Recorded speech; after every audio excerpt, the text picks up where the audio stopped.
writer artist Michael S Garner. I draw my own online comic book called Visions of the New, and today I'm giving a review of Flash Season 4, Episode 2, Signals. This episode is, right off the bat, I'm going to say, I was kind of taken back by this episode. It brought me back into the Flash fold. I never left the Flash fold. I love the Flash, but just to contradict what I just said, but there have been times when I waned and I was like, okay, we have another speedster, we have to battle, blah blah blah. I'm happy that we have a thinker this time around. But I just want to say about this episode right away because I have a lot of notes on this episode. I was really surprised. Maybe it's because last night I was drinking a little wine and watched it too much. Okay, Barry dancing to risky business impersonation. That was perfectly done and cute. Having his little skinny body run around there. The difference between Tom Cruise back in the day, he like had these thick legs, these like thick muscular legs, if you noticed. And Barry's just this like skinny superhero, and it was cute and funny that they did that, and it set the tone for the whole episode. After that moment, which I was kind of surprised that was going to be the complete tone. You saw it on the commercials, but this time it was more. This episode was very comedic and very upbeat, despite the things that were going on. And at first, I wasn't impressed with the new suit when they introduced it in the prior episode, but it just seemed like shiny. But the one thing I really did notice about it is that it was tighter. And that was the one big complaint I had of Flash costume, was that it was loose. It wasn't quite fitted to his body. And if he's going to be running around with that speed, they've made this point in the comic book, and anybody who is a speedster, the suit should be a little bit more form-fitting because he's going to be running. Things are going to be smacking against it and everything, the wind, the pressure and everything. So it doesn't make any sense that it would be that loose. And it's not like CW can't afford it. And I like it. They even did that with, I want to say they did that with Kid Flash as well. I noticed that right away when he premiered in the first episode, but I didn't say anything. I was like, oh my god, it's kind of streamlined.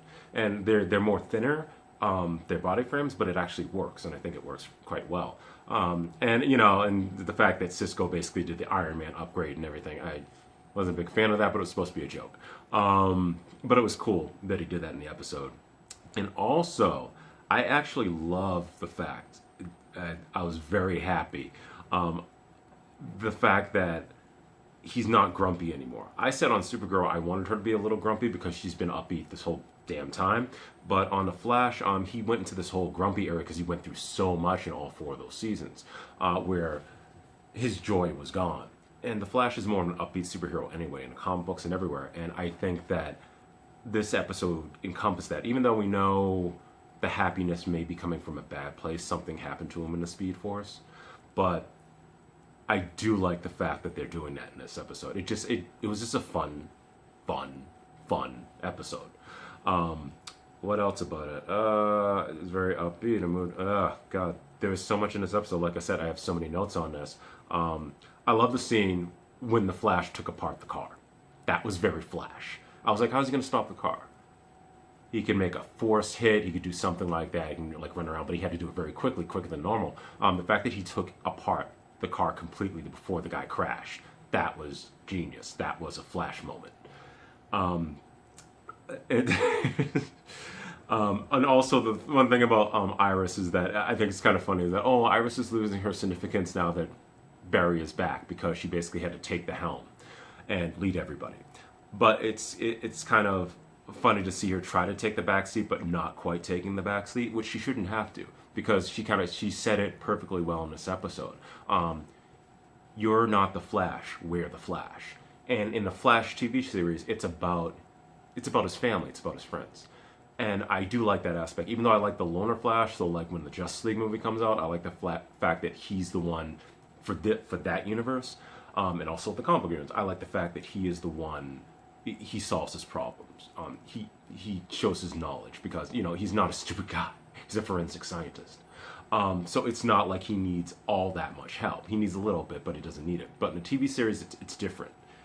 It always felt different. It was more about the family aspect. And I do like that because you can bring in other characters, vibe, Killer Frost, all that stuff. So what else? I did notice that Wally West's hair kind of has that little... He looks like the Wally West from the comic book, like they straighten his hair. And I'm like, okay, that's different. I don't know if I quite like it yet, but I like how they're kind of going there. I actually laughed out loud a little bit when Iris and Barry were in therapy together, and they were waiting for the therapist to come in, and Barry looked over at the counter because they had some magazines and stuff, like if people want to read, and he looks and he sees Oliver Queen on the front cover of a magazine or a newspaper, and he picks it up, and it basically says that he's been outed as a Green Arrow again because it happened before, and it was just, his reaction was perfect. That was another where I'm like, this is just really funny that's how they summed up that, and this just happened in a prior episode of Arrow, so we're going to see the results of that pretty soon. But like I said, again, humor this episode. They did a really good job of that part. What else? Wally West costume, already said that. Streamline. The villain of this episode is typical metahuman. He can control whatever. It felt like, it almost kind of felt like a Smallville episode from like season 1 or 2, as far as the villain is concerned. And it's a little bit darker, but it's just, it's a normal everyday villain. But at least it's not a speedster. There's 11 if it's a metahuman, because metahumans can encompass anything. It could be magic, it could be whatever. But at least it's not an alien, and it's not a speedster. Happy about that. It's big of me to say this too.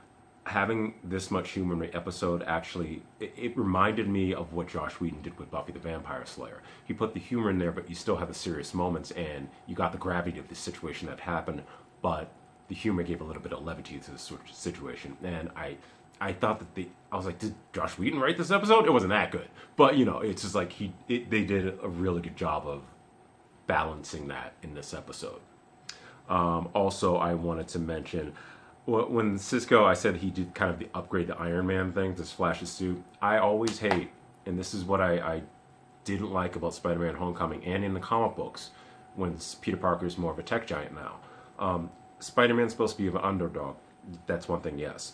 So he wouldn't have all that tech in his outfit. The other reason why he wouldn't have all that tech in his outfit, just like the Flash, would be he doesn't need that tech. The Flash is the fastest man alive in the DC universe, and he can do so many things with the speed. And to the point where you want to say it's just not about speed, like they say in Justice League trailers and everything like that. It's quite an oversimplification of what he can do. The fact that he put all that stuff in there, but we did have the resolution at the end of the episode where he won't need that tech anymore. But he just doesn't need it. And I when I did the Iron Man hand, I know it's just supposed to be a joke and everything like that, but I was like, don't do that, DC. Don't do that, DC. Because, then the Marvel fans would jump all over your ass. And I hate for that to happen. But the collect call that Barry had to make in order to get in contact with the team to help him out with the suit and against the bad guy was just funny. It was perfect. I like the fact that they alluded to the fact that there's going to be a different set of people who Flash is going to have to go up against this season, because Kilgore actually said at the end of the episode that he's not one of the people who was caught in the explosion and everything like that happened, that created the Flash and created all these other metahumans in the city. So I do like the fact that we're getting different people. We already know the Thinker's there, and by the way, the person who's the Thinker's little henchman, the girl, I love her. She was in, I can't remember the name of the series, on Sci-Fi, but it was about angels and everything like that. And angels, what if angels came down and they had a war on Earth and everything like that. And she was like one of the best parts of that series. I wish I could remember the name right now. I can't remember the name. I forgot to do the research, but that was a very good series. I didn't like it after season 1. Thought it got a little bit convoluted, kind of like Continuum, which was one of my favorite sci-fi shows too, but whatever. If you do see her on there, she does a great job, and I'm glad she's in this series. And she's doing an accent well. I don't know if that accent's her real accent, if that's in real life. If it is, whatever. Either way, she's great. And usually, I don't know. This episode's great. I hope that everybody's watching this season of The Flash. It's turning out to be done very well so far, and I can't wait to see what it brings and all the crossovers and everything I'll have with all the other CW shows. That is the end of my review. Watch The Flash. If you want to check out my online comic book, it's Visions of the New at visionsofthenew.com. You can get a printed version or a PDF directly to your system, or you can just read it online. It's your choice. Appreciate it if you check it out. And I hope you have a good day. Losing my voice right now. Until next time, have a great one.